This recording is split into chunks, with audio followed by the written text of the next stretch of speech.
Previously on the Goblin Market. The halfling Aline wasn't lying when he warned the Goblin Market Kybers about being in Stonewarren Town after dark. They faced screaming skeletons, falling buildings, wild chaos magic, and two heavies, Ebrox and Cairn Stonehand, who set up some kind of ambush for the raiding party from the Dwarven Mountain.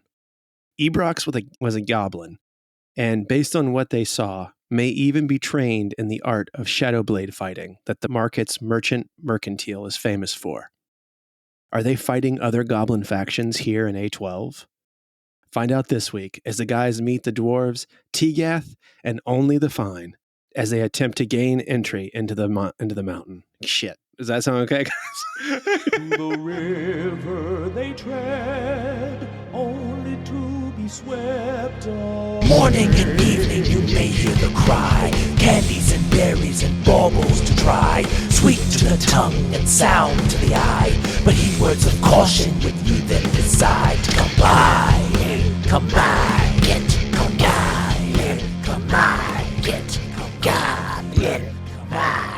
Just beware the Goblin Market. Hey, everybody, and welcome back to the podcast. You are listening to the Dungeon Dads, the Goblin Market. This is episode 17, titled TBD. As always, I'm your DM, Tom Blaylock, and I am joined by Sam Frank, who will be playing... Oh, shit. What the hell's your guy's name? I don't have my thing open. This is what happens when we record during the daytime. Dinfa's too hard to remember? No, that's the wrong one. See? It is too hard. It's too hard. I've done it now. Charnak the botanist. Sam. It's Charnak. Charnak, the botanist. God damn. What happened to me? Hey, Sam. You forgot the most iconic character of our podcast. It's really going downhill.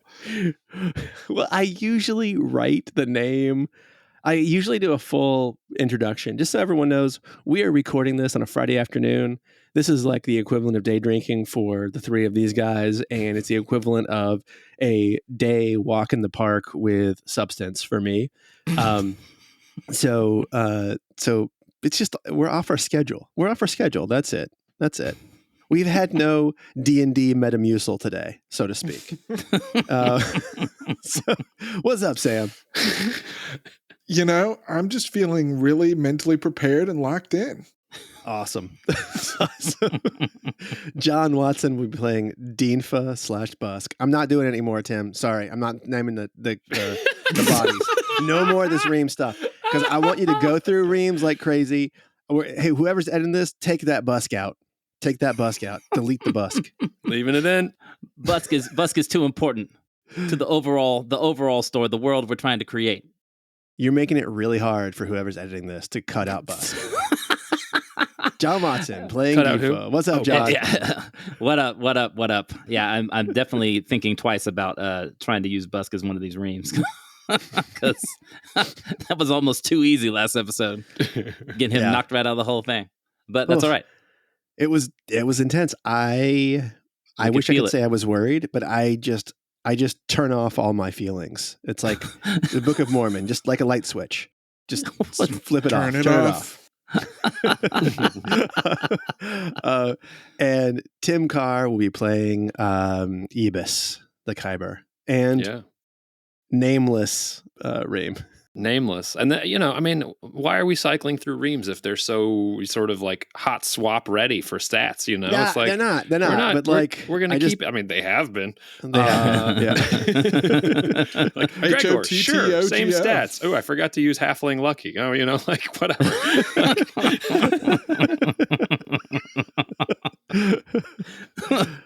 Well, guys, I am really impressed that you survived that.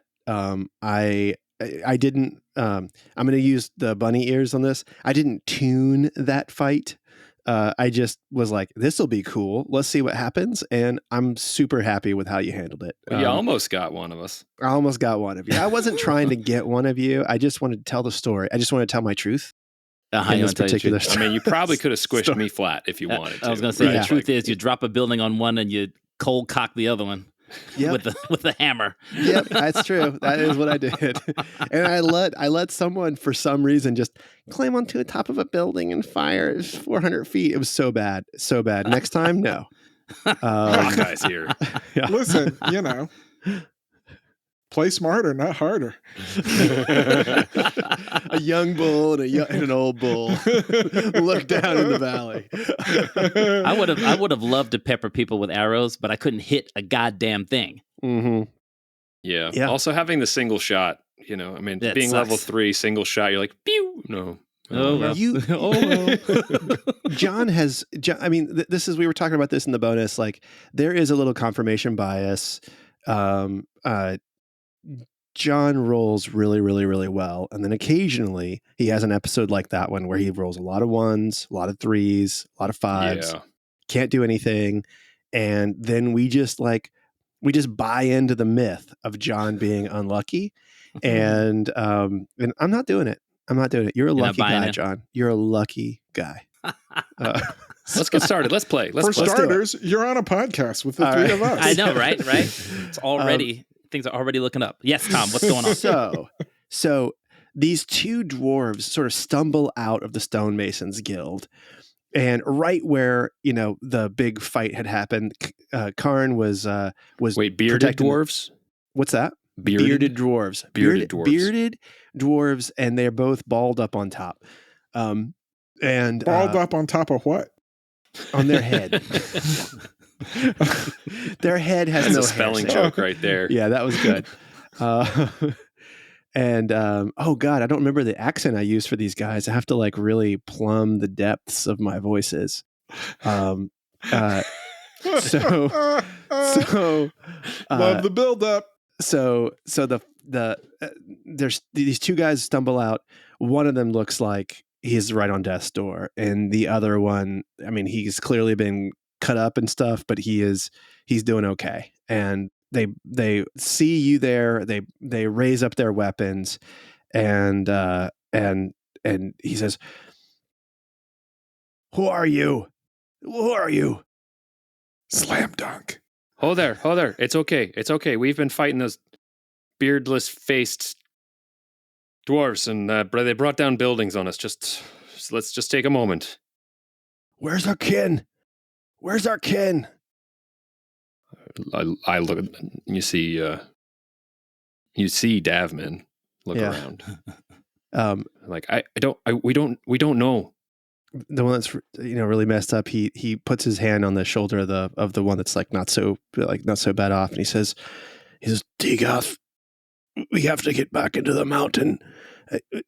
We'll send another party to look for our men. We have to get back into the mountain." Might we join you? Tigath, is it? And the guy who was talking says, "Well, my name is Olney the Fine. I don't think I'm long for this world. I have to get back into the mountain. Thank you for your help." And then Gregor Wendt does a flip off of a roof, lands next to the guys. I am Gregor Wendt of Wendt Manor, here to establish diplomatic relations with the dwarves of the mountain. I've come to your aid in your hour of need and wish to discuss our political situation further. Oh, we're so past that. We've got so many problems here with this town that has sprung up on the outside with a bunch of usurpers. If you want to come down to the mountain, it's your funeral. We haven't much food here either. And we have no good way to get you out other than through this door that we just came through and we're cut open. Perhaps we can solve each other's problems. Lead the way. We are here to help. You won't be able to go past the welcome center, as we call it. But we'll take you there. Come now, is that a way to treat a very important personage who also just personally saved your lives? It's not up to us. Tigath, let's go. Let's go. All right, and on our walk, you can tell me who it is up to and what kind of food they enjoy. And you see that. And then as we're walking, Charnak, as Gregor, looks over his shoulder and gives the guys a big wink and a thumbs up. So You're gonna see Eabis is gonna do the bonus action telepathy with Charnak. mhm. And be like, let's not forget about the fact that they take humans as slaves down there. Yes, there may be dark secrets down there as well. Yes, but just before you step too far, may need to play the role of being under my servitude. Ha ha! Laughable, I know.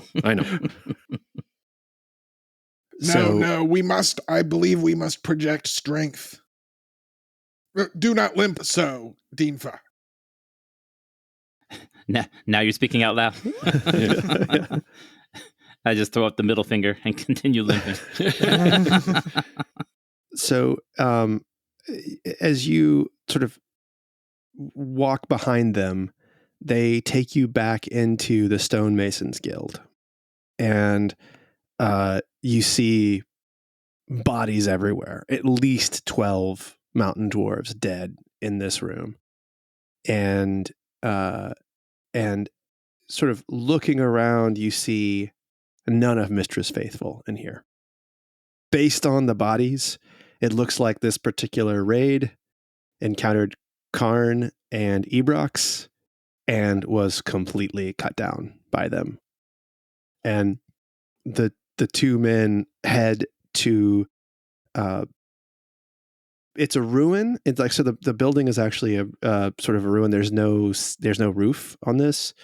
And they lead back into this very small room that looks like it could be, like, honestly, a toilet with running water. There is a place to sit down that has a hole on the thing.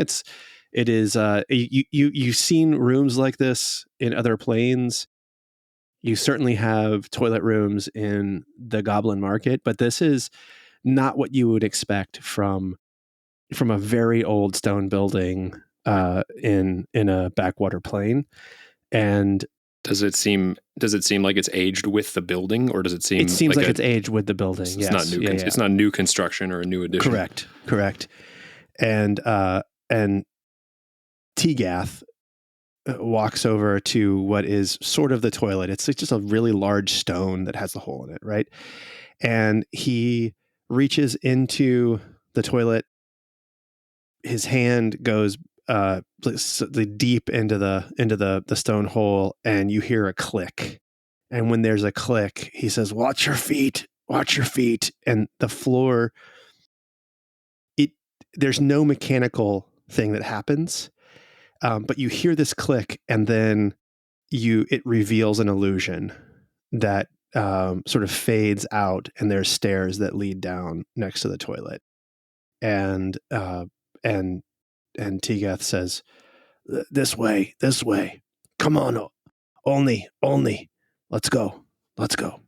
And they start to walk down the steps, and as they walk, small flecks of magic that look an awful lot like the sort of chaos magic that was on the battlefield a moment ago begins to light as they walk, almost like a storage facility in our world, where as you're close to these lights, the lights come on.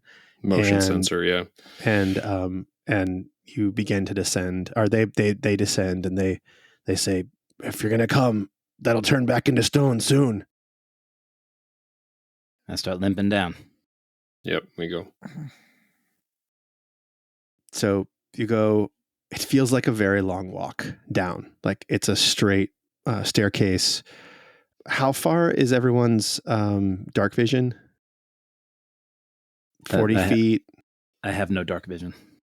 In theory, 60 feet. 60 feet. So honestly, not that far. But that comes from my elf eyes. Yeah, it's not. It's really not that far. Oh, the human has none. Yeah, so I can cast light though. Yeah, you could. I mean, you can see 20 to 30 feet around you, but like as you're walking, it's like pitch black beyond as the light trails off of these lights that are coming on. And then as you are 10 or 15 feet away from them, behind you, they sort of blink out as well. And Olney looks back and says, What were you doing here? Why did you help us? We have heard tale of the glorious mountain kingdom of the dwarves and have come to establish diplomatic relations with the House of Wendt. Do you have is yours a big house with many soldiers? Yes. That's just what Jorl might be looking for. We've been praying for help against Mistress Faithful. I warn you, even if we just keep you in the welcome center, you'll see it's hard times for the dwarves here. Many are starving. We reserve the food for the warriors who are trying to clear the village.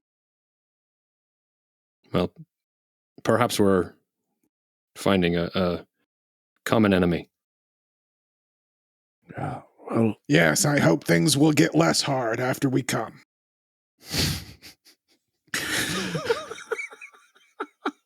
Never change, Sam Frank.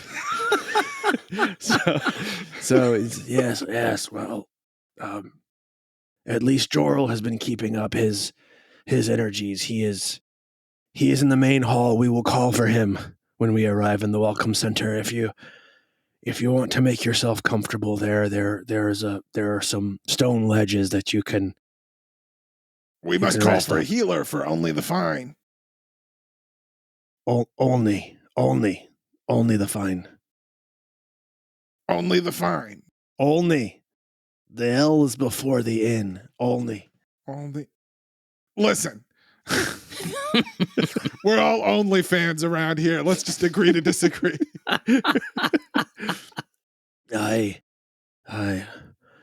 We do have a man named Only, and he is phenomenal. and they lead you in, and then you, about 60 feet ahead of you, through the darkness, you see some dim light, and you can see the bottom of the staircase. And you've been walking for at least 10 minutes. So this has been a deep descent. This giant room opens up, and you are flanked by 50 or 60 feet high sculptures, statues of dwarves, and in other places, other planes you've been to, a hall like this would be made to inspire awe and fear of the inhabitants. But all the sculptures are much more agricultural. So you have dwarves that look like, there's one that looks like he's picking up a mushroom from the wall, and another one is two dwarves, and it looks like a young dwarf who has a super long beard, and a much older female dwarf is standing next to him, and it looks like she's braiding his beard. So there's not anything martial that's in these statues, but it's sort of a giant room, and you realize that once you come in, there's lights everywhere, and you see that you're flanked to the left by a much larger staircase that goes up in the same direction as the town that you just came from. And you see and your nose is sort of accosted with a dank, sour smell, and the smell of death. And Tegath says, "Yes, we've done our best. Our healers have been here and have been trying to speed up the decomposition process. Our tombs are full, so we've been using the welcome center for, well, you see." And there's stones that are made into these small fences, and you can see from here now that there's bodies that are sort of hanging out of it, and each one of these stone, they're like, it's like a small stone cage. They're about 5 or 6 feet high, and about 20 foot by 20 foot, each one of them, and there are bodies that are sort of like piled up and over the 5 feet high, and your estimate would be 100 dwarves per pit assuming the floor of the pit is the height of the floor that you're on. Wow, Good grief. that's a lot. Gross. And he says, we usually burn the bodies, but they sealed up our vents, so we don't get much air down here, and the smoke doesn't go out like it used to. We've even been having trouble cooking food. Tegath, I need to speak to the person in charge here. I have urgent, important information that cannot wait and cannot be delivered to an underling. I understand. You might be the prayer that we've been asking for, even though you are a human. But please, I know we're in a bad way, but please respect our traditions. I will go fetch Jorel, and it will mean a great deal to him if, when he arrives in the welcome center, that you go down to 2 knees and never let your head be higher than his head. And for you, human, and for you, whatever you are, he's looking at you, Busk. Just, it might mean hunching quite a bit, but it will. He needs to hear from outsiders, and he will be reluctant to do so.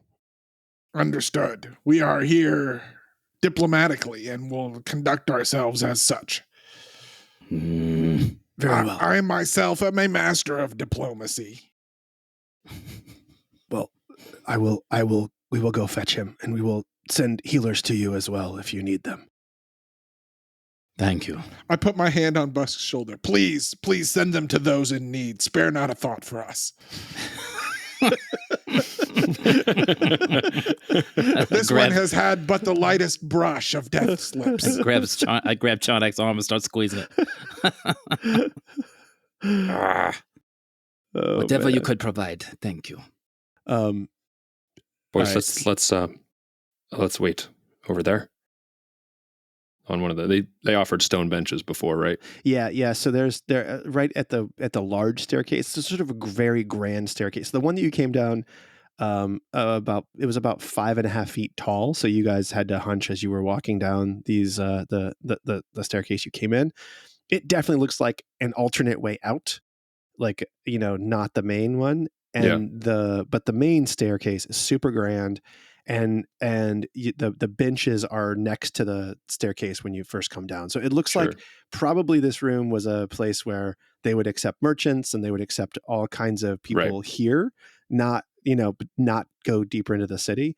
And when you get close to the main stairs, you see that it's kind of it's sort of fascinating. It's actually 2 staircases that are parallel to each other going up. And in the middle of it, there's about a 5-foot wide ramp that goes up along with it. That has in the middle of this ramp there is like a channel that runs up, and you see down at the bottom the channel has these roller hooks that are down there that are sort of stacked up at the bottom. Give me a perception check, Eabis. Sounds like the New York multi-level Target with the shopping cart movers. 21. Absolutely. It is ingenious. You can tell that these are things that you would attach to a wagon to keep it from going down too quickly. Right. And keeping it flat. You got it.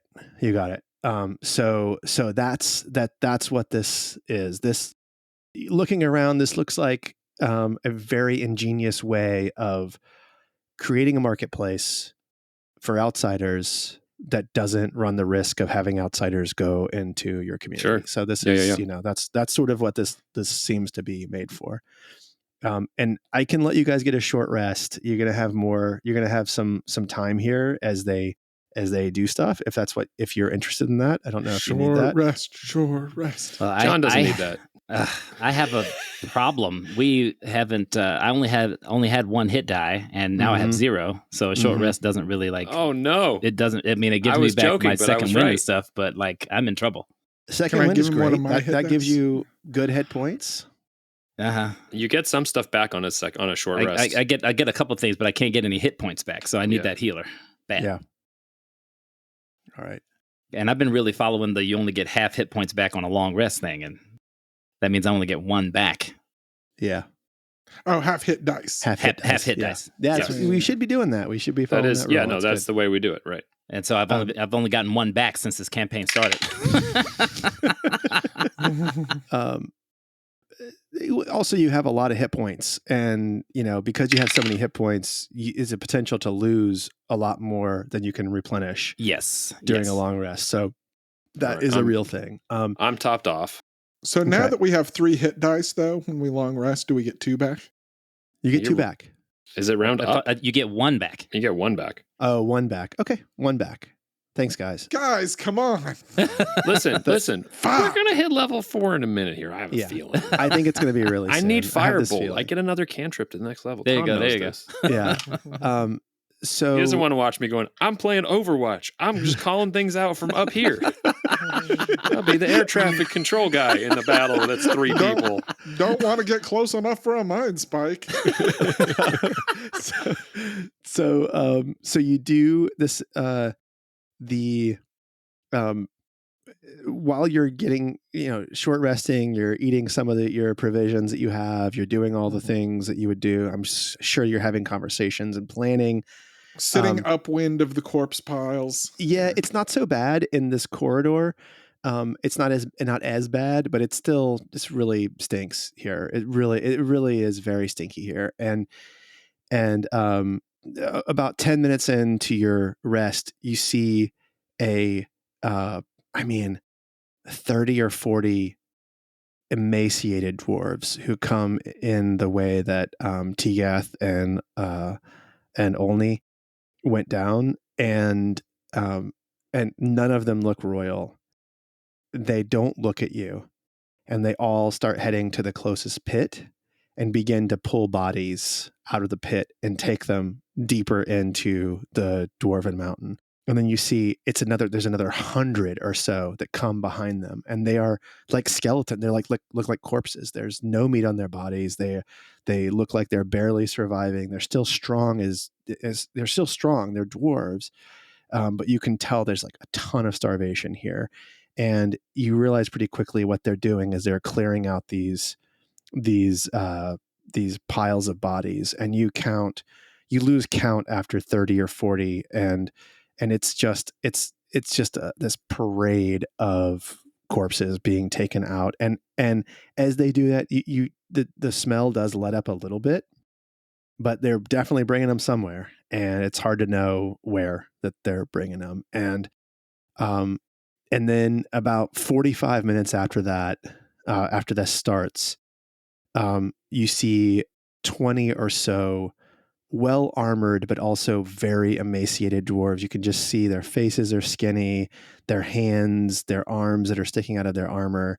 But they're wearing sort of royal regalia, and they form it's the 20 of them, so they split into 10s, and they form this phalanx that's two lines sort of coming out from the hallway down into the mountain, and then you hear horns playing. But again, this feels like it should be majestic, but the horn playing and the drums that are beating, all of this stuff, it sounds sad, and like they're not putting the effort into it. And then from the hallway, you see a small parade of musicians who come out. The horn players, the drum players, they roll up this very, very, very large drum that is like a taiko drum. It's about a 5-foot diameter that they place on the ground, and the drummer comes and he begins to beat a slow boom, boom, boom, boom. And then all together, after a certain number of beats, the drummer stops, and all the guards call out, "All hail King Jorl, King of the Mountain, King of the Outsides, King of the Underdark." And this very skinny man in robes is carried out by two guards on a palanquin, sort of a mobile throne that they carry up, and he enters the room, and right behind him you see Tegath, and he motions to you all, like he does the lower sign. I drop dramatically to my knees like Charlize Theron in Fury Road. Perfect. I get as low as I can. Okay. It's not difficult. I just kind of flop down. Yeah. How about you, Eabis? I'm pretty sure I'm shorter than them. Mm-hmm. You definitely are, but are you going to go to your knees? I will go to a knee. All right. From the window to the wall, everyone get low. I guess I'll take the same posture. Okay. That they do. And I'd like for you all to roll performance checks for me. Uh-oh. Yeah. 9. 5. 25. Oh, excellent. I've like John landed and on I my both face. have -1. Yeah, I've got +5, and I hit a nat 20 on that one for some reason. Awesome. It's like my butt's in the air, my face is on the ground. Yeah. Like, so the king. Perhaps Charnak hears in his head really quickly. Perhaps I should speak first. Please, yes, as my representative and major domo. So the king's palanquin is put down, and he looks out and he says, "Yes, little friend, you should approach me here. You may kiss the ring of King Jorl." And he holds out his hand for you. So Eabis will stand up and, respectfully make his way forward, kiss the ring, and say, is there a normal dwarven version of like Your Grace, Your Highness, Your Majesty? You And give would I me know like it? a history check. Give me a history check for this. 17. His Yeah, rock so- nuts. In most planes, it is. I introduce you to his rock nuts, King Jorl of the Undermountain. That is not it. In most dwarven societies, there is something. Every one of them has their own sort of like exemplar thing, Mhm. and it's usually quite obvious. And the thing that you notice about this guy is that his beard is intricately braided, and down the center braid, there's 4 different braids. Down the center braid, you notice that it says controller of the stone, and so that would be his title. And he says, "Yes, little one." My name, you can call me Eabis. I am here from the outside, and I know that's unusual. I can see that perhaps you once used to have visitors from the outside, and I am here with my compatriots, these humans. One of them is Sir Gregor Wendt, Lord of, with Wendt Manor. It's it's a manor down below where the humans live, nobility of such. We have not had contact with the humans below in over 2 years, and it does sadden me. We very much liked the spirits that they traded with us and other things as well. The food was incredible. Your and he looks over at Wendt, who's not in a very good bow, and he says, "If you are truly noble, you need not cower down before me. Come and treat with me as well." I merely give the king the respect he is due. I appreciate it, And he like waves his hand around the room and he says, but I'm sure that you can see that this is not what it used to be, and it is not there's not very much kingly about what I am doing now. We can imagine the grandeur of the hall. In fact, we were remarking upon it while we were waiting. We aim to get that blockade outside your mountain sorted so that we can help you resume your trade and reestablish relationships between the mountain and the humans below. Is there a place more private we could speak? I have tidings to bring that are potentially not for the ears of others. Lord Wendt, I apologize for what I am about to say, but I will be completely honest with you. What you saw in this room, what you smelled in this room, is nothing compared to what is down lower. And while I do appreciate the help that you gave to our raiding party, they have told me about it. It was our last-ditch effort, and the blockade that is the town above is not our worst problem, not by a long shot. The King's Hall was flooded today, and our remaining healthy warriors were all drowned. We were too late. We have not a chance to resist.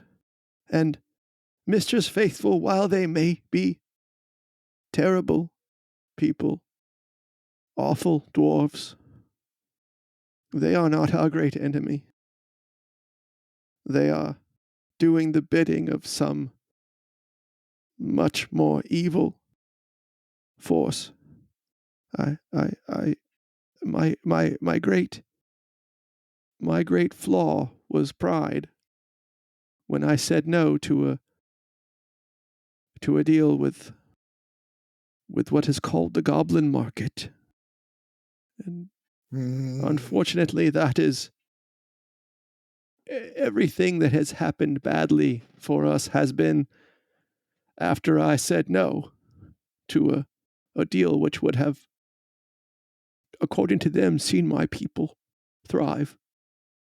That we would have had all the slaves we wanted, all the humans of the valley would have been ours. But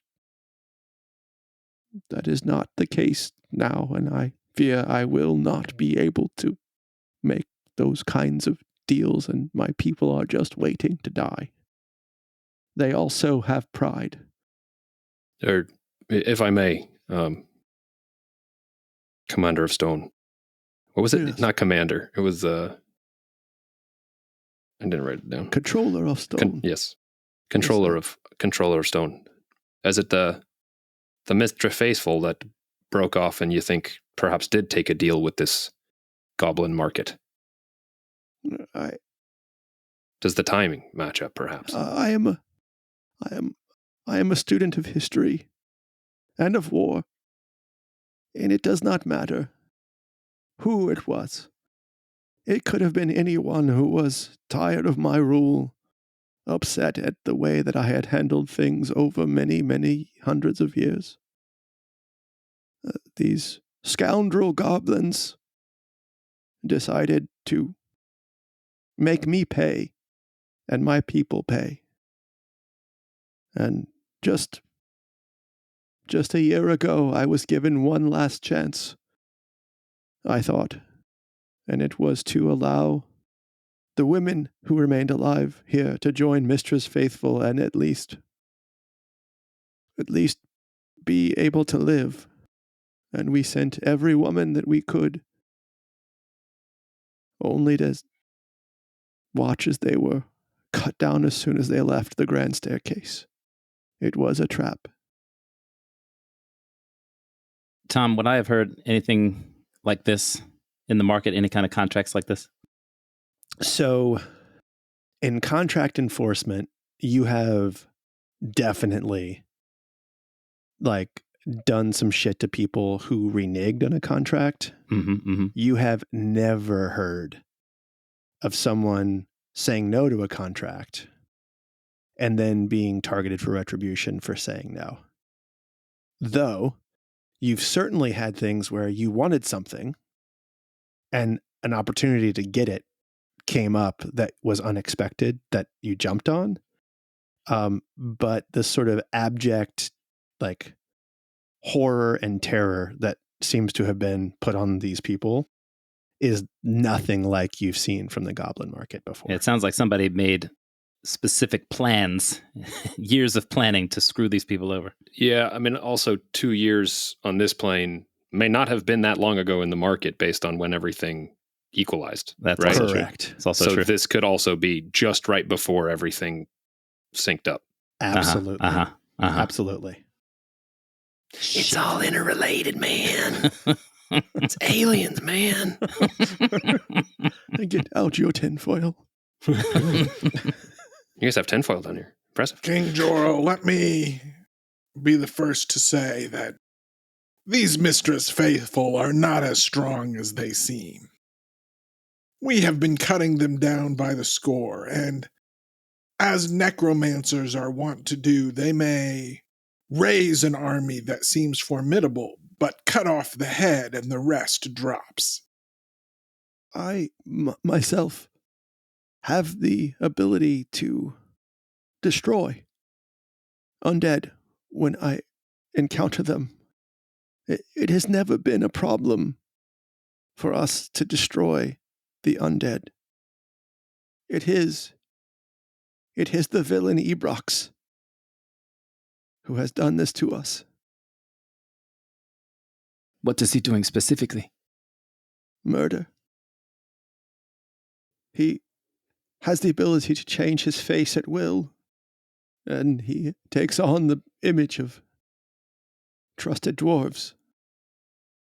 He has impregnated my daughter.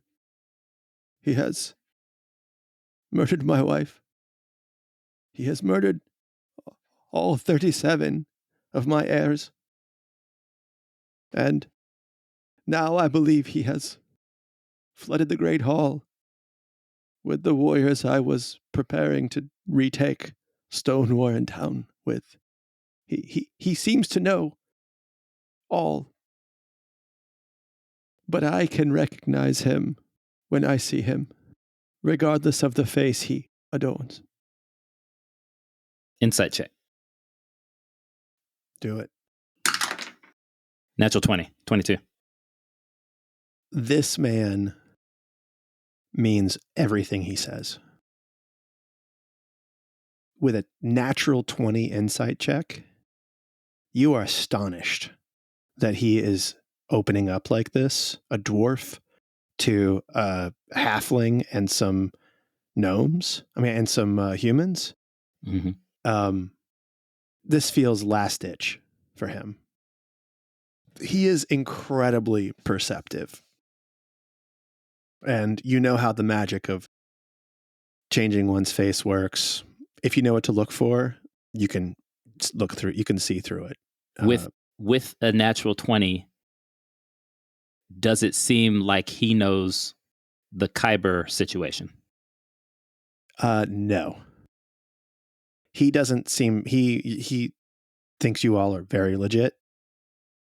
And also, you would know if this guy is actually a mercantile wand fighter, like what he seemed to be to you on the outside.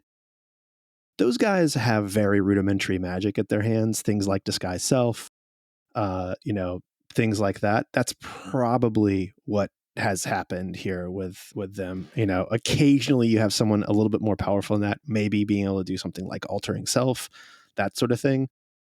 Just remember, the mercantile, at least on paper, doesn't know at all about Kybers, the existence of Kybers. This is not like what happens in the mercantiles are held as sacrosanct secrets, even though some of the shit everybody knows.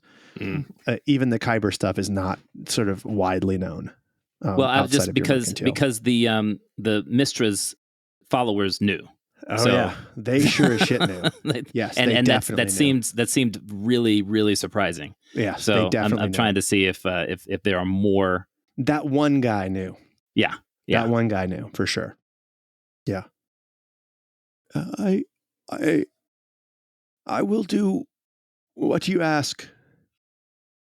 My men said they thought that you might have a way out of the mountain. I will not leave, and my remaining warriors will not leave. King Jorl,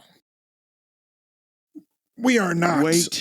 altruists. I will finish my thought, human. I know that you want something from me. The thing that I will offer you and the condition for any help that I give is that you take the remaining younglings and the remaining men who are not in the warrior class with you. And in exchange for that, I will give you our last 10 slaves who were meant to be eaten tonight. Dinfa can't help shaking his head. He's just trying to Gregor stop himself, Wendt but he's like, ooh. stands up to his full height. All right. Is this the strength we expected to find in the mountain? Broken and despairing. What a disappointment. We should have allied ourselves with Mistress Faithful, it seems. I thought you were forces of good. We are forces of Wendt Manor, seeking to ally ourselves with the strength of the dwarves in the mountain and destroy the necromancers on the surface. And in exchange, we expect diplomatic relations and fair consideration for our mutual interests. Done. Please, take the people I have promised. They are family members. They are non-warriors, but they are capable miners, builders. They can be taught new crafts. There will be no place for them in this mountain after what I must do. And what is that? I have no more patience for cryptic proclamations. We Promise are me. at the world's end here. Promise me that you will take those who are not warriors with you, and then I will give you all the aid that I can give, and I will help you accomplish your goal of destroying the necromancers. We will house any who will come to make their way. We will destroy Stone Warren City, Stone Warren Pass, Stone Warren Gap, and we will destroy forever the villain Ebrox. I have a weapon that can level and blow off the entire top side of this mountain. And that is what I will do. They will kill us, but they will not take their ancestral homes. This is people of Torag and not people of Mistra. The bitch god will not have this mountain. I turn to Eabis, and I assume our telepathic connection is Yeah, it's still going. still going. Fuck it, should we let him do it? I'm not sure what he means by destroying all of the passes and the gap and what that will do to the flow of the water. I think he means it literally. No, I understand, but that will alter the shape of the river. That will potentially undo what we have just accomplished. You I are would seeing things like exploding. Dinfa's having the same thought that Eabis is, but he's not on the conversation. Right. And you, forgive me, but there's a problem with the water. And this may This may be problematic for the people down the mountain. We are already not receiving enough water as it is.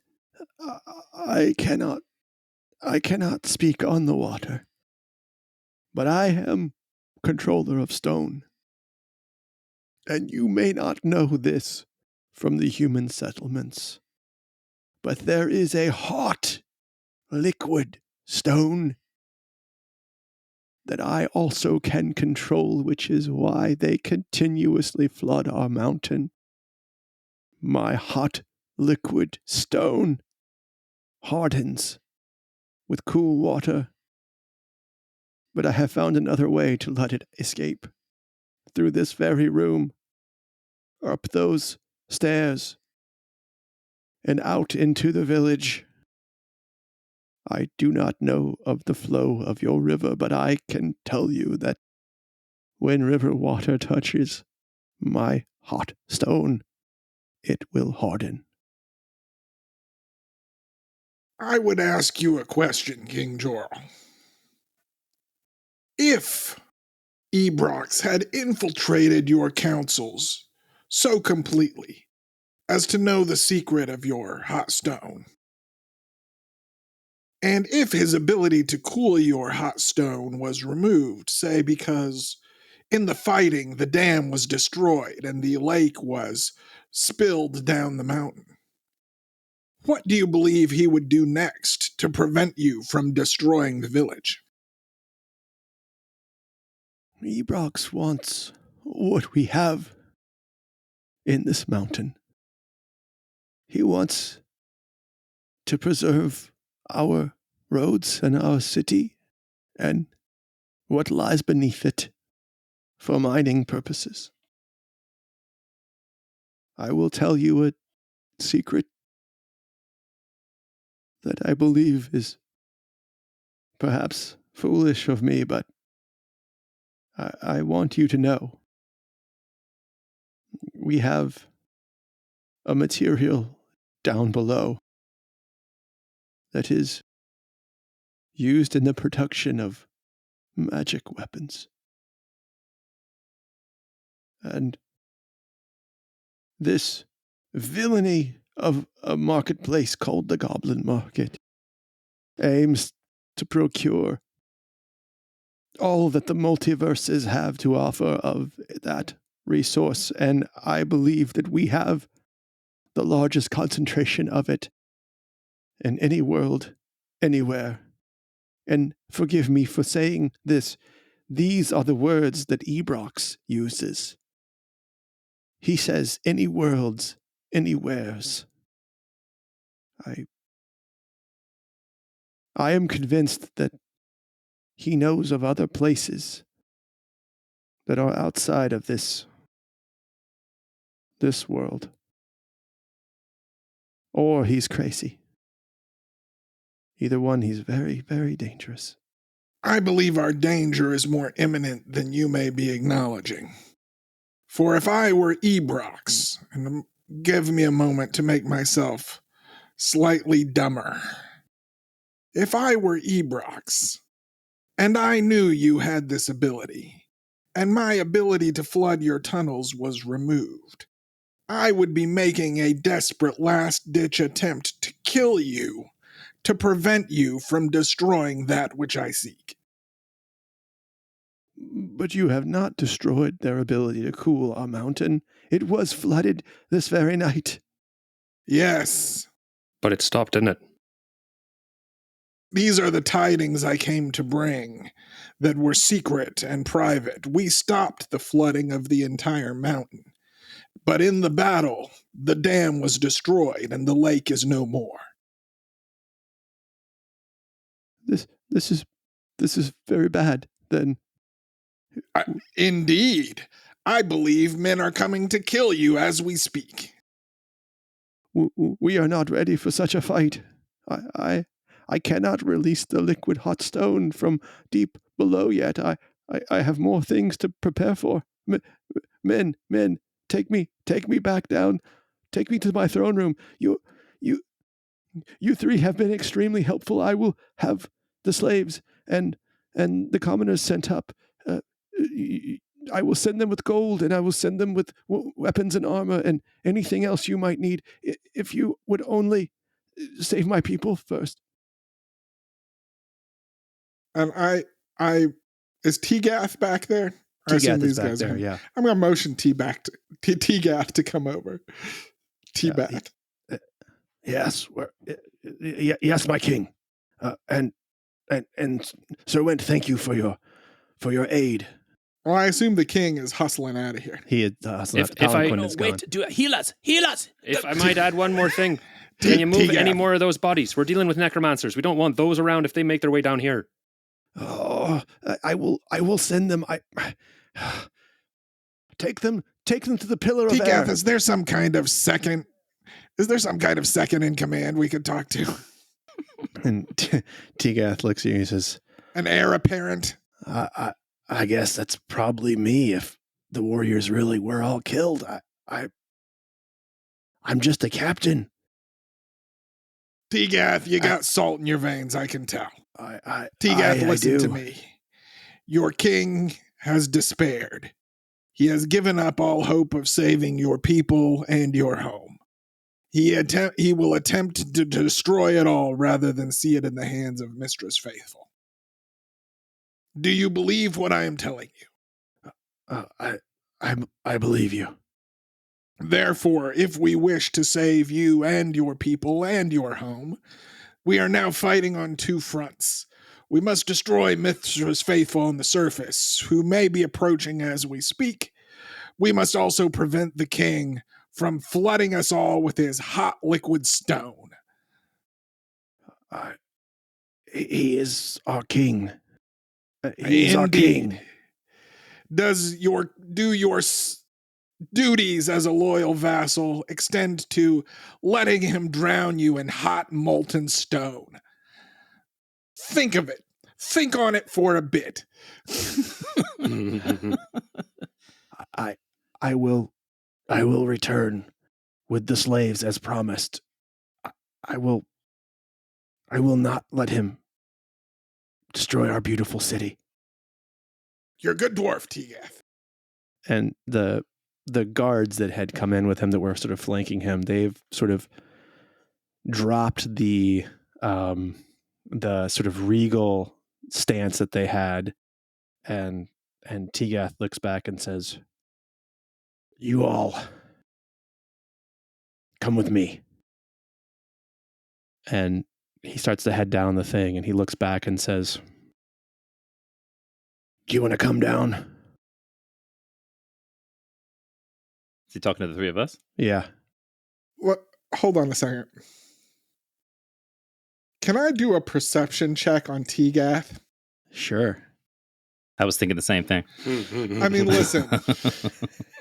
I'll do an insight check on that people, invite. While assassins, disguised selfing them. This whole place is infiltrated with. I want to do a full sweep. We could have been the very murder weapon sent by Ebrox to kill the king just now. I mean, if we were on that side, we literally could have just pulled that off. Insight from me. I will also say, as someone who has cast disguise self multiple times, I want to look for. It's an intelligence check, right? Is it? It's an intelligence Investigation? check. There's a specific one that you're supposed Isn't to do. it for investigation? Can I do investigation? Let me look. Investigation is intelligence, but my insight get is my 19 just to proficiency see if bonus. he's like, because we're not supposed to go down further. So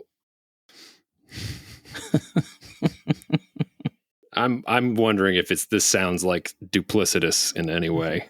I also, as a fanboy, I want to know if I've heard of Ebrox.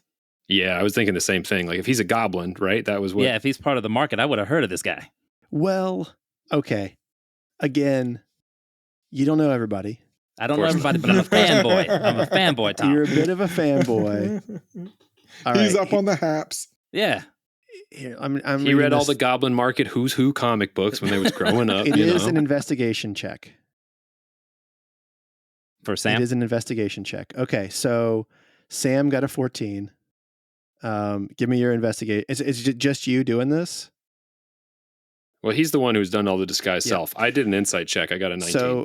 So Sam, Mhm. add inspiration to your fucking character sheet, my man. So you now see that the dwarf Tegath has a much there's a mist around him, and you see through the illusion, and there is a goblin standing right in front of you. And then I telepathy to Eabis. We got him. We fucking got him. Got him. Tegath. Is that what you mean? It's a goblin. What's the plan? Kill it. Who's best at first strikes? And he looks and he says, "Come on." And I say, lead the way. I will. And he calls out and he says, Olney, come. I have to tell you something.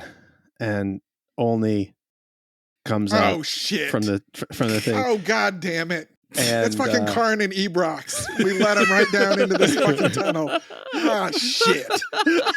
They thunderstepped away. It They came out as two thunderstepped little away into the dwarfs. room. They walked out disguised, my man.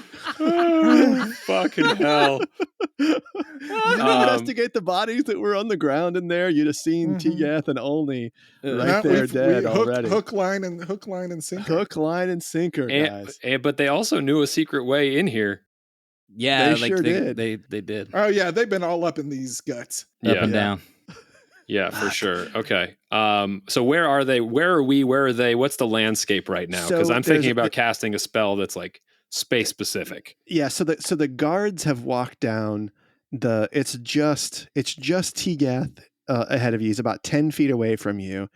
And then as you're talking and he calls out to Olney is like so 150 feet away at the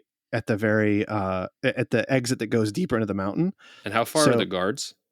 The guards are passing. Like they're like far Olney now. Yeah. Okay. So hold on a sec. I'm doing a little internal arcana check here, okay. which is disguise self is not concentration, but Correct. it is self. Are we thinking they both have disguise self? Right? That this dwarf berserker also has the ability to disguise himself? No. It's got to be the goblin. It's got to be Ebrox. Or he has a cloak or something. He's got something. Yeah. It can't be seeming. Hopefully it's not seeming because we're fucking dead. Seeming? I don't know. It's like a 5th level spell. Well, Ebrox was casting some big boy shit. Is anybody going to tell me what's going on? We don't have hand signals like in Dune, so I don't know. All right, is Ebrox is leading the way? Ebrox is right in front of us, yeah? He's like right in front of you. And he's called out to Olney. And Olney, you can see him. He is in the room now. He still looks messed up. He's still like dragging himself a little bit. I'll let you do an investigation check on him as well. I think the play may be just to yell out to the guards, because then they actually can help. Not that they're going to be much use against Karn, but like at least then we have some help. Although they might get to the king. I don't know if we care if they get to the king. Yeah. So with a 22, Olney is coming up. Definitely a dwarf, very far away from you, but you recognize this motherfucker. This is Karn. And through the illusion, he is still totally fucked up. Okay, this guy's got thunder step. Man. Just tell me what's going on. Hold on, let Sam think first. Like, what is my best first strike here? Well, and how do you also clue in Oh, he'll get clued in. I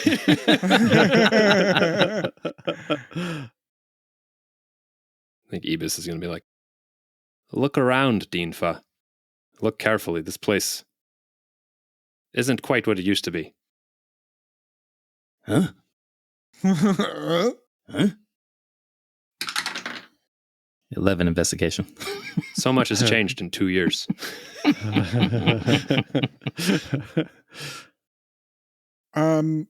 said And then cons about hold on, wait, question. Is Ebrox walking away from us? Is he facing away? He's not walking backwards. No, he was. So he started walking and he turned back to you and said, that asked you if you wanted to come with him. Right. Okay. I thought you said he started walking. He called only though. Yeah, he called only and only came up. Started. Yes, walking we right. will come with you, Tegath. Lead the way. Okay. And so he walks. He's walking. I think as we're walking, Eabis is you're gonna see like a white knuckle grip on the quarterstaff. Okay. Yeah. And just sort of banging it on the floor a little bit too loud to almost call attention to it, like, using it as if tired and like beaten up a little bit. I'm gonna let him get pulls the shield off, feet away. Pulls the shield off, and just like, sets it, and then starts walking and making a little bit more noise than usual. Got it. He's walking away. I stand still. I let him get 15 feet away, and then I'm gonna put an arrow in his back. Okay. Woo. Oh, this is so dangerous. I'm gonna do this is so dangerous. I'm gonna do my bonus action, planar warrior. Okay. So he'll be about 25 feet away from you when this happens. I'm attacking from unseen. Right? Because he's facing away. Are you gonna warn me of this? Because I might split to flank a little bit. Yeah, I'm like, get wide, get ready to hit him. So you're going to see, so Dinfa, you're going to see me sort of walk kind of the wrong direction. I don't see what, you're like, this is so bad. I don't see what alternative. Because Ebrox is probably a full fucking slate of spell slots. 15. Okay. So. The minute I see him pull out his bow and arrow, a shadow pops up. I have to do a quick calculation on his. Put the shadow class right in front of Ebrox. Mm-hmm. See, it's got to be 15 feet though. 10 feet away. Close enough. Now for shield, it's got to be, does it have to be an attack you can see? Yeah, he's not going to shield himself. I just was checking. I just checking something. It misses. It does miss. 15 with a 15. A 15 misses. Now he's wearing studded leather armor. And yeah. Oh no, sorry. Wait, how long does mage armor last? Sorry, he's wearing 8 hours. Mage armor. Okay, so that's active. So that's which means he's got to have a. But you can't have studded armor if he has mage armor. No, sorry. Yeah. I had written on here that it was the NPC sheet. It said studded leather, but that was from the base NPC. So I just want to make sure I have the correct AC. Okay. Yeah, you want to make sure. That's 13. That's a miss. So he's got to have at least a 16 because he gets dexterity. to keep his dex mod. Yes. While yes. Yeah. So this isn't Pathfinder, Tom. Yeah, I know. This is flat-footed AC here. It's a miss. As soon as that arrow's loose, though, a bonfire comes up right underneath his feet. Okay. All right. Roll your. It'll be a DC 13 dex save, or 1d8 damage. Okay. 7 damage. Nice. Okay. So here's the deal. This is. He doesn't get this. Okay. No, this is correct. 11. Nice. What's the save? 13.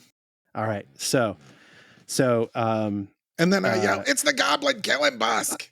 And Busk, you see, as the fire hits him, it just like you see right through the disguise, the illusion, and you see only, and he goes, "No, I can't make another one. Ebrox, run. And there's a moment where Only looks at you and is about to turn and run, and then he's like, fuck it. And all right, so let's do so Busk, I'll let you do your thing, and then we will roll initiative. After this surprise round. Okay, so halberd attack from the shadow on Ebrox. Fuck. 9. Action surge. Fuck! Oh, god damn it. Another 9. Another 9. What the shit? Are you gonna bonus action? Then Busk comes up with. You have your bonus action if you're close enough, right? I know, but the shadow can't do it. Oh yeah, Busk has to do it. Fuck! I didn't want to do that. 13. Shit. Yeah. Whiff. Ebrox is just moving. But, you got him for 7, right? Concentration check. Yeah. Unfortunately, he doesn't have anything he's concentrating on right now. Oh, dang. Sorry, I need to get his. Oh, John's. If it is seeming, there's no concentration for that spell. Yeah, there's nothing for that either. So. All right, we roll in initiative. We're gonna roll initiative now. Yeah. Oh boy. Okay. I don't see the turn order. Oh, hold up. Let me get it up. Whoa, that's what you said to her. Oh, yeah, god damn that's it. what she said. Doesn't really quite work. It is what she said, though. Oh God! Here's the Wow. Tim and I both all three of rolled us natural. rolled natural ones Two on this natural shit. All three. ones. No, all three. Three. All three of us. 3. All three of us. Oh my god! I've 3 never seen this natural before. ones on initiative. That's from all insane. three. Well, This at least is amazing. We're At so least we got the fucked. surprise round off. Jesus Christ! Okay, Fuck. this just completely wiped out the surprise round. Yeah. Wow. What are your guys' dexes? I mean, it's +3. 16. Okay. John, are you also 16? 16. Yeah, we're all the same. So you guys are tied. So you guys can decide. Okay. Bonfire surrounding this guy. Arrow, butt end, halberd. It all just like whizzes past him, except for the incredible bonfire that was like really everything took him by surprise. But he turns around and he looks at you. He's like, mouth is agape, and he's like, how did you know? How did you know? And he steps out of the bonfire and, hey guys, he begins casting something. Counterspell. Great. So Ebrox turns around. Busk is right in front of his face, swinging wildly at him, not seeming very, very dangerous, but still. He begins to sing a very familiar Goblin song, and it says, "And this is the end. This is the end of the way you came to be." And he starts to shimmer around himself, and then he says, "Bother me no more, brute." And he casts Levitate on you. DC 14. What is it? Is it wisdom? It's Constitution. Constitution save. When you said you, who was that? Sorry, Busk. That's me. Dinfa. 23. He goes, fuck. Mm. And Listen, bad rolls can happen to everybody, and good rolls Yeah, can that's happen to right. everybody. And so he's fuck, and he quickly begins to run away from you. Now you will get a opportunity attack out of this, but he seems almost like the song is almost throwing off his shape a little bit as he sings. What's his movement speed since he's a goblin? Is it 30 or is he 25? He's 30. 14. Okay, so Can't roll a goddamn thing. you miss him. He runs, and How do you do both of those things on one turn? and he Bonus. says, yeah, he's using a bonus action for But the it singing. can't be a cast spell. It has to be an ability. So a Maybe leveled these spell. guys I can mean, do things. Okay, so how far away does he get? 30 feet away. And then Fast. Karn, Stonehand, and looks as soon as he's around- gone, that bonfire's gone. Okay. He looks around the room and he says, "Oh, one more time. And he holds his gauntlet up, and you can see he's reaching out to one of these statues, and he yanks the statue, and it begins to come down, and it is going to hit all three of you. It is a DC 10 dex save as it comes crashing down. Even though we're spread out? I spread out, rather. It's we're spread out 50 feet tall. Yeah. That's a dwarf statue. 22. 15 for Busk. Okay. Oh, I got a 4. Oh, this thing. That's 2 natural comes. ones in a row. This thing comes, and you're like moving out of the way, and the whole statue doesn't hit you, but when it hits the ground, it sort of like sends off projectiles, and one of the pieces of stone hits you, and it does. Let me get this right. Yeah, it does 9 damage to you when it lands. I'm not even bloodied. I'm not worried about it. And Karn calls out and says, the outsiders are attacking us. Back guards. They are the villain. They are with the villain Ebrox. Come, help save us. Yeah, come help save us from Ebrox. I know you are, but what am I?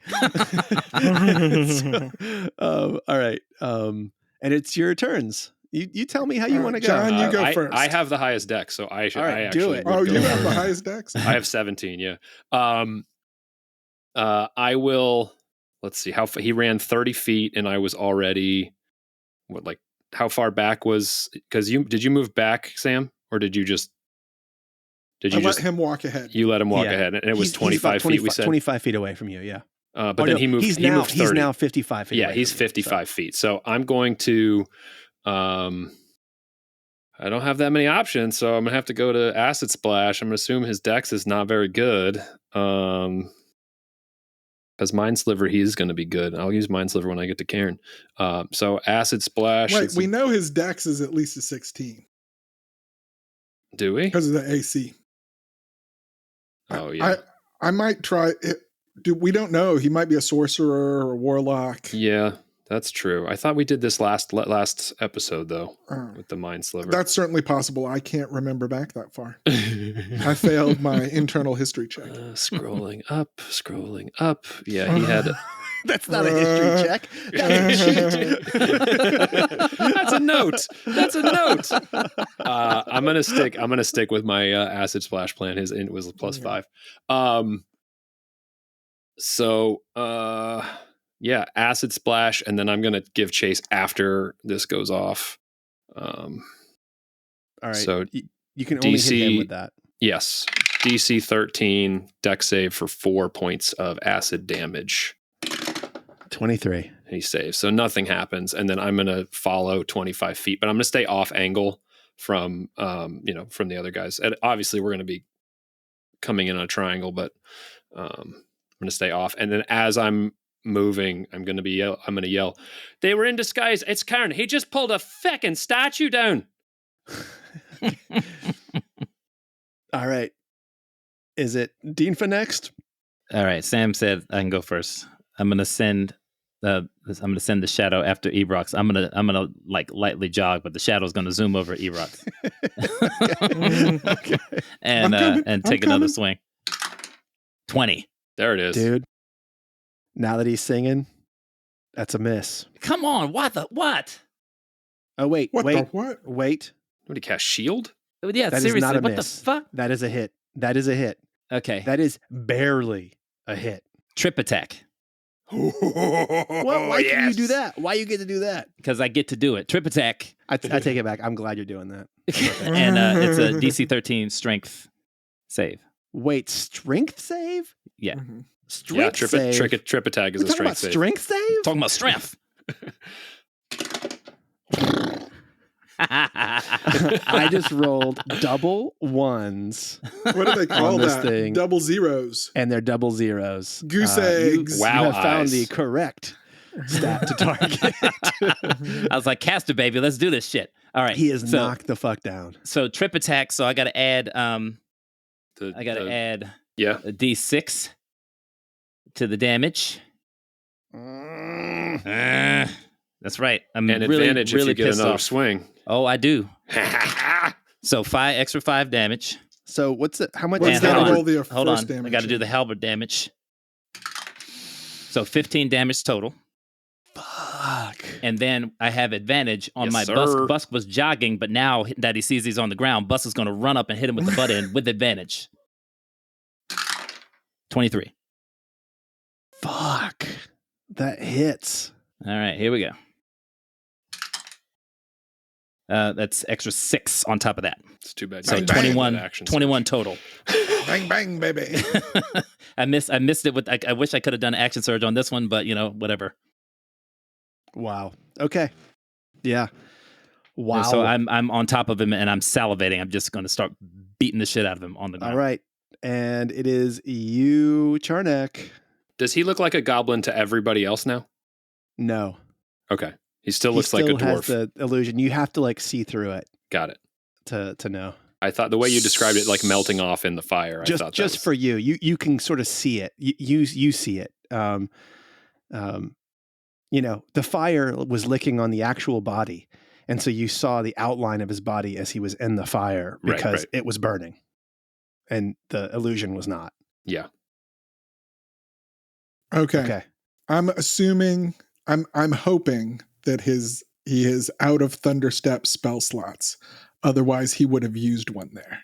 Well, it's his turn is coming up. But no, what I'm saying is like no better time than when the three of us are around you and you need to get away. Yeah. Or- Unless or he was when planning he's on on the using ground. it for something else. Right? Or If when he he's on the wanted ground and damage, we're on he top will of use him. levitate. and he's far away from Karn. So fuck it. I'm gonna do it. I cast Entangle. Ooh. Goddamn. It's gonna cover Busk and Ebrox. DC 13 strength save. Could this be it for a character that I wanted to have for a long, long term? All right. Maybe so. Maybe this is it. 9. He is restrained. What happens with Entangle? Can he still cast spells? Yeah, but let's see. He can't move. It's like grappled, right? Well, so here's what I don't know. If he is on the ground and restrained, does that prevent him from using movement to stand up? What If does he it is say? restrained It and says his his movement speed is is zero. 0. Yeah. Yeah, that- then he can, yeah. because it's 15 feet of movement to stand up, isn't it? Yep, That's right. Spot on. So that's what I was hoping. Yeah. Yeah. So But you he can is still cast a spell when you're down on the ground. You can. But he is restrained on the ground. Oh, did you roll 2, John? Well, I just feel like I'm going to let it happen. We're just going to be in this box together. Well, here's the thing. You don't You get have to be disadvantage. restrained, though. You get disadvantage on attack rolls. if you are resist, I restrained. guess if I'm restrained, I figured it would just be my feet. All right, here we go. Yeah. Let's do that. I can't do disadvantage on that. No, you could still attack. But also, I was hoping you'd be able to beat it and he wouldn't. Yeah, no opportunity attacks from him or something. Disadvantage on deck saves, baby. Let's go. 10. Oh. Shit. I'm restrained. I'm restrained. So both of your movement is 0. And then Do you have So to roll a looking at- separate one for the shadow? No, the shadow is immune to all conditions. So here's the other thing I'm going to say is on the battlefield, is there a way for me to move away from the charging Karn and also be out of the way of anything that could unexpectedly topple on me? So the only problem is this room is like 100 feet, like Mhm. in every direction, basically. And the statues are evenly spaced in an octagon, and one is down. So like going toward the Move statue, there. toward the statue that has been pulled down, like there's a Okay. lower likelihood that it'll come down from that side. Yeah. All right, so that's what I'm going to do. So you'll run past the main stairs and into that area. Okay. How far away is that? Closer to Karn or farther from Karn? Farther from Karn. Okay, good enough for me. Yeah. Okay. You're going to hate me. You got I just want to Thunderstep? say you had a really, really, really excellent chance of killing this guy. Excellent chance. He struggles with his arms, and you can see, and he says, "Fuck!" And he calls out. He says, "Olney, Olney, I'm so sorry, my man." And he casts Thunderstep. I can't believe he has another one. Is he level 6? This is it. He's level 6. This is it. So it is a Constitution saving throw, DC 14. How big Natural 20. a radius? So you take 4 damage, but your shadow also takes 4 damage. How big a and zips radius is it? It is 10 feet. Small. Sorry, It's small, right? it's not big. Okay. 10 feet. Okay, I'm still 30 feet away, so that's fine. So But he can only go 90 feet. He can't get that far. and Go get him. you do not see where he is. Can we? Now, he has to be able to hear? see where he goes. So he is. It's probably just behind a pile of bodies. So He's turning into another dwarf as we speak. so I'll tell you, he is. Let's see here. He has. Oh, you know what? I'll let you all do a perception check. I'll let you all do a perception check here without taking an action. 15. 12. Okay. 25. So Charnak and Dinfa. This explosion happens, and you're like looking around with, "What the fuck is he?" And even Karn is looking around, "Where the fuck is he?" And you see the stairs that you came in on. You see light dimming, and you see light going up the stairs, and you hear him running. All right. Okay, and it is Karn, and Karn dashes down deep into going toward the dwarves, toward the guards. He's running. Down the stairs that they were going to lead us before. Yes. But he was 120 from us. Yeah, so he's going to get another 50. So he's going to go down 170. Is he still within sight of us? No. He heads down the stairs, and you hear him dashing. And you can hear him. And that's in the fact, direction of the king. Out, guards, assassins, guards. Mm-hmm. I mean, they would have heard the statue come down. They heard the They probably loudest. Be that far. The thunder step, it was just as loud, if not louder. So they know a fight is happening. They are coming back up. He's running down. Shit. We got to decide which way we go. I have a feeling Olney's just running through them. They're going to come up, but he's going to be fucking gone because that's what you do. Is that in the direction of the king? He might kill the king. Yes, he might. And if we can get him and then he turns into Karn and we can prove that he was wrong, then we're in good. Yeah, but Ebrox has a head start too. But We're not going to catch him. that. We're not catching that slippery motherfucker. And that's where we're going to end episode 17 of the Goblin Market. Damn it. You've got a fleeing, magic using, singing, wand wielding assassin heading back up into the village. And you have a brutish, magic gauntlet wearing, disguised dwarf who's frankly real fucked up, running deep in the mountain to go kill the king. And you've got 20 guards who only hear his side of it. I cannot wait for episode 18. Didn't they hear me screaming? They've heard you that screaming, gauntlet. Newcomer, outsider, halfling. Yeah, they did. They heard you. That was beard. that was awesome. God damn it. That was awesome. The minute he started talking about, he is always impersonating us and killing us, I was like, shit. Any one of these motherfuckers could be. That's really good. Really good. Awesome. But the Can't wait for the bonus. But he was. The king did see him, and the king acted like he could see.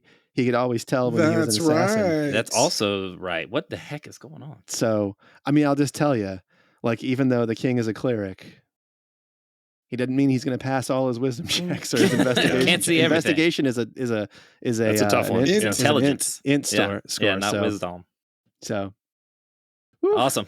Good times, Tom. All right, Good well, times, guys. if you want to Yeah. hear us talk about this, as I'm sure you do, because we want to talk about it, head to patreon.com/Dungeon Dads. Join us there. It's only $3.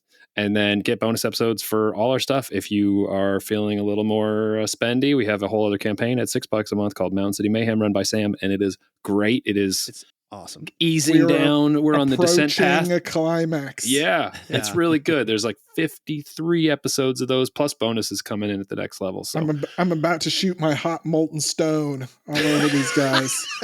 blow the top off the mountain. And there's another mountain. Blowing the tip off. Yeah. Yeah. All right. Thanks Thanks for so much coming for coming by. Thanks for coming by. Thanks for everybody. sticking with us.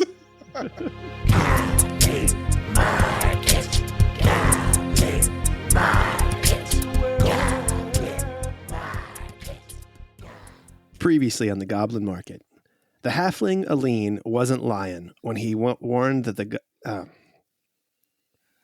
previously on the Goblin Market, shit. You guys hear that buzzer? Yes. The halfling Aline was lying. All right, here. I thought it was a There we go. halfling. All right. The halfling Aline. Nope, sorry. Previously on the Goblin Market.